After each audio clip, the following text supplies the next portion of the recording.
Poco M2 সাফল্যের পর Poco lower mid range budget ক্যাটাগরিতে নিয়ে এলো পোকো M3।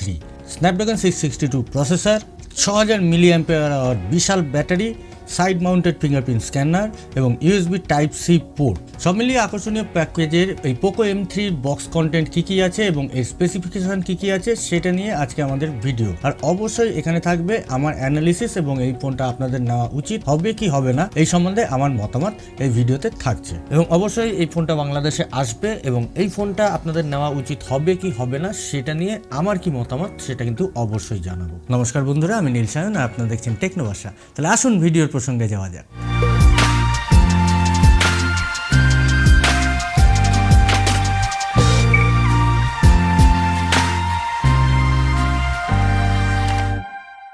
বন্ধুরা, ভিডিও শুরুতে অনুরোধ করবো, আপনি যদি নতুন হয়ে থাকেন চ্যানেলে তাহলে কিন্তু অবশ্যই চ্যানেলটা সাবস্ক্রাইব করে পাশে বেল আইকনে ক্লিক করে অল করে দেবেন, যাতে প্রত্যেক ভিডিওতে আপনার সঙ্গে আমার দেখা হয়। ভিডিও ভালো লাগলে লাইক করতে কিন্তু ভুলবেন না। আর আপনি আমাদের ফেসবুকে টেকনো বাসা গ্রুপে যদি জয়েন না করেন তাহলে অবশ্যই কিন্তু টেকনো বাসা গ্রুপে জয়েন করুন। আমাদেরকে ইনস্টাগ্রামে ফলো করুন। ইনস্টাগ্রাম আর ফেসবুকের লিঙ্ক কিন্তু ডেসক্রিপশন বক্সে দেওয়া আছে। প্রথমে চলে আসছি এর বক্স কন্টেন্টে। বক্স কন্টেন্টে আমরা পেয়ে যাব প্রচুর ইউজার ম্যানুয়াল, একটা সিমেজ, একটা টুল এবং একটা টিপিইউ কেস।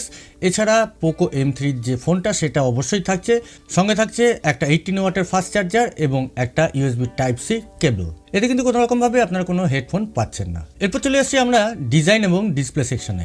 ডিজাইনে আমরা দেখতে পাচ্ছি ফোনটার লম্বায় 162.3 মিলিমিটার এবং চওড়ায় হচ্ছে কি 77.3 মিলিমিটার এবং এর ডিসপ্লে সাইজটা হচ্ছে কি 6.53 ইঞ্চি, যেটা IPS LCD ডিসপ্লে, যেখানে পিক্সেল রেজলিউশন পেয়ে যাচ্ছি আমরা 2340x1080 পিক্সেল এবং এই ডিসপ্লে ব্রাইটনেস হচ্ছে কি 400 নিটস।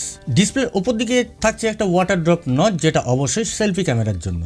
ওভারঅল ডিসপ্লে কথা যদি বলি, ডিসপ্লেটা লো লাইটে কিন্তু যথেষ্ট ভালো পারফরমেন্স করছে, কিন্তু আমরা যদি সানলাইটে যাই তাহলে কিন্তু ডিসপ্লেটা ভালো পারফরমেন্স করছে না। এই জায়গায় কিন্তু পোকোর একটু উন্নত হওয়ার দরকার ছিল। ডিসপ্লেতে কিন্তু আমরা 90 হার্জ রিফ্রেশ রেট পাচ্ছি না, এখানে পাচ্ছি 60 হার্জ রিফ্রেশ রেট। এছাড়া ফোনটার ওপর দিকে একটা আয়ার ব্লাস্টার, একটা 3.5mm হেডফোন জ্যাক পোর্ট এবং একটা সেকেন্ডারি নয়েজ ক্যান্সেলেশন মাইক্রোফোন রয়েছে। এছাড়া আমরা সেকেন্ডারি স্পিকার গ্রিল এখানেও পেয়ে যাচ্ছি। এতে আমরা পেয়ে যাচ্ছি ডুয়েল ন্যানো সিমের সাপোর্ট, সঙ্গে থাকছে ডেডিকেটেড মাইক্রো SD কার্ডের স্লট। এই জায়গাটায় পোকো উন্নতি করেছে নিশ্চিন্তভাবে বলা যায়। এছাড়া নিচের দিকে পেয়ে যাচ্ছি আমরা ইউএসবি টাইপ সি একটা পোর্ট, স্পিকার গ্রিল এবং সাথে থাকছে প্রাইমারি মাইক্রোফোন। এর সাইডের দিকে পাওয়ার বাটনের উপর থাকছে সাইড মাউন্টেড ফিঙ্গারপ্রিন্ট স্ক্যানার এবং রেয়ার সাইডে পেয়ে যাচ্ছি আমরা ক্যামেরা হাব এবং রেয়ার সাইডের ডিজাইনটা কিন্তু যথেষ্ট আকর্ষণীয় করেছে এবং এতে কিন্তু স্ক্র্যাচ পড়ার সম্ভাবনা নেই। এরপর চলে আসছি এর হার্ডওয়্যার এবং সফটওয়্যার সেকশনে। এই ফোনটাতে পোকো ব্যবহার করেছে স্ন্যাপড্রাগন 662 প্রসেসর, যেটা যথেষ্ট পরিমাণ ক্ষমতাশালী প্রসেসর এবং এই বাজেটে এই প্রসেসর কিন্তু যথেষ্ট ভালো পারফরমেন্স করে বলে আমরা জানি। এই 662 প্রসেসরে গেমিং এর পারফরমেন্স কিন্তু যথেষ্ট ডিসেন্ট, এটুকু বলাই যায়। খুব হাই গেমের গ্রাফিক্স এখানে খেলা না গেলেও HD গেমের গ্রাফিক্স কিন্তু এখানে খেলা যায়। এছাড়া আউট অফ দ্য বক্স থাকছে অ্যান্ড্রয়েড 10, যার টপে থাকছে MIUI 12 উইথ পোকো লঞ্চার এবং পোকো লঞ্চারের ফিচার বা MIUI 12 এর ফিচার কিন্তু খুব আকর্ষণীয়, এটা নিশ্চিন্ত করে বলা যায়। এছাড়া এতে আমরা পেয়ে যাচ্ছি LPDDR4X র্যাম এবং স্টোরেজ হিসেবে থাকছে UFS 2.2 স্টোরেজের সাপোর্ট, যেখানে র্যাম হিসেবে থাকছে গিয়ে 4GB ভ্যারিয়েন্ট এবং দুটো রোমের ভ্যারিয়েন্ট থাকছে, একটা হচ্ছে 64GB, একটা হচ্ছে 128GB। এরপর চলে আসছি এর ক্যামেরা সেকশনে। ক্যামেরা সেকশনে আমরা মেন ক্যামেরা পেয়ে যাচ্ছি 48 মেগাপিক্সেলের মেন ক্যামেরা, যেটা কিন্তু এই বাজেট রেঞ্জে যথেষ্ট বলে আমার মনে রয়েছে এবং এর যে ক্যামেরা পারফরমেন্স সেটা কিন্তু যথেষ্ট পরিমাণ ভালো।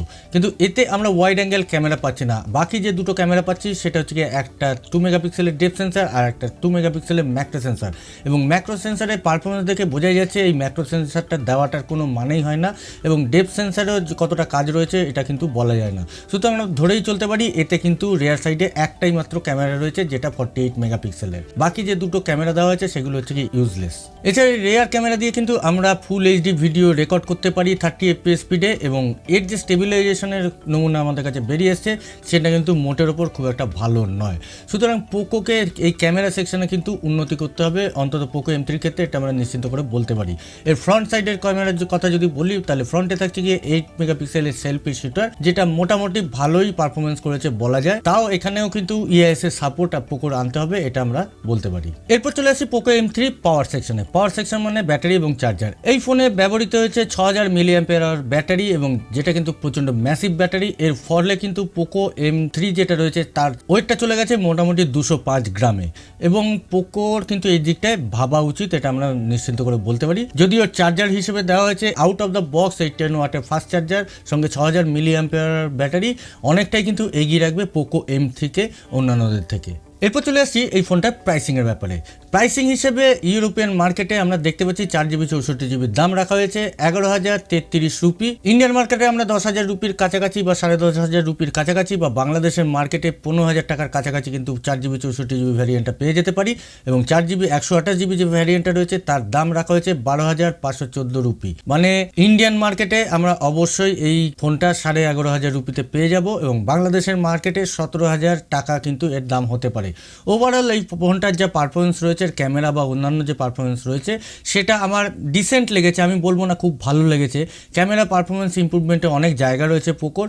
আমি বলবো যে এই ফোনটার যে আপডেটগুলো আসবে সেগুলোর জন্য ওয়েট করে যাওয়া উচিত, কারণ আপডেটগুলো এলে কি পারফরমেন্সে ইমপ্রুভমেন্ট হয় সেটা দেখে আমাদের কিন্তু পোকো M3 কেনা উচিত। আর অবশ্যই কিন্তু ভিডিওটা লাইক করবেন যদি ভালো লাগে, খারাপ লাগলে ভিডিওটা ডিসলাইক করবেন, কেন খারাপ লাগেছে সেটা কিন্তু বলার চেষ্টা করবেন। আর আপনি যদি নতুন হয়ে থাকেন চ্যানেলে তাহলে কিন্তু অবশ্যই সাবস্ক্রাইব করে পাশে বেল আইকনটা ক্লিক করে অল করে দেবেন। আমাদের ফেসবুক গ্রুপে জয়েন করুন, ইনস্টাগ্রামে আমাদের ফলো করুন। আজকের মতো চললাম।